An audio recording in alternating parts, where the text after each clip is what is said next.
Welcome to the Everyday Scrapper.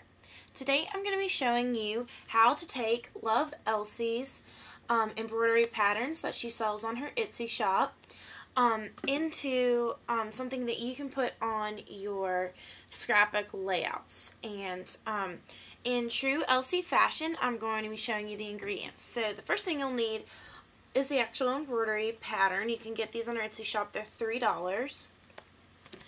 You will need some needles, embroidery thread needles. You'll also need some thick kind of backing. You can get this at any craft store. You'll need a very, very good pair of scissors, a disappearing ink pen. This is also sold at a craft store, and it washes away when you add water or magic sizing. You'll need embroidery thread. And you will also need felt. So to start, I took in the kit, in the embroidery pattern, you get a piece of paper that looks like this. And what I did was I photocopied it so it didn't have the creases, and just so I wouldn't be working off my original in case something happened, so I photocopied it. And then I decided I chose a design I wanted, and I chose this one. So what I did from that was I took my backing, the thick backing, and I made a template out of it. And so here's the base, and I made 4 layers from this flower here, and each layer I made a template out of the backing.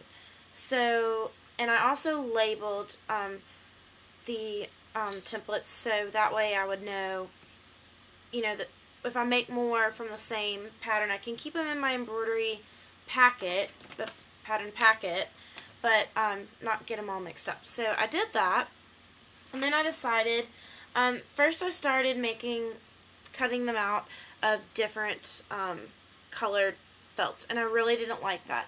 So then I cut them out of all one color, and it looked a little bit different than this because this has the embroidery marks through it.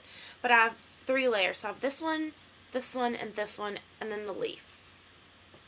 And once I did that, I looked back at my embroidery pattern here, and then I kind of free-handed with a needle and embroidery thread the details. And as I started, I was like, oh my gosh, this looks horrible. Because, it's not the best embroidery job. But once I finished, I think it looks adorable. And I really, really think that these, you could sell these on Etsy if you wanted. You can adapt these. There's a bunch of different designs. On her website, on her Etsy shop, she has clouds, junk food, sweets, diamonds, all kinds of different patterns, and they're really reasonable, and you can sew them, as an embroidery pattern, or you can adapt them for your scrapbooking. And so I think these are really great. I love Elsie's stuff, and I just love that, you can take this and out of, 50 cents and in like 30 minutes of your time, you can have this adorable flower to put on a mini book or a scrapbook layout.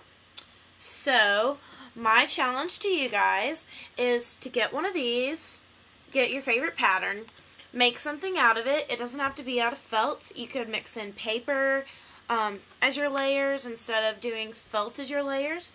So my challenge is for you to make an embellishment for your scrapbook pages or mini books for out of the Love Elsie product, and the winner will get a whole load of Love Elsie products that are from the Hobby Lobby line. I still have a bunch of that stuff to give away, so you have until, I'm going to give y'all 2 weeks to post them on my Flickr group, and if you need more information, you can visit my site at www.theeverydayscrapper.com.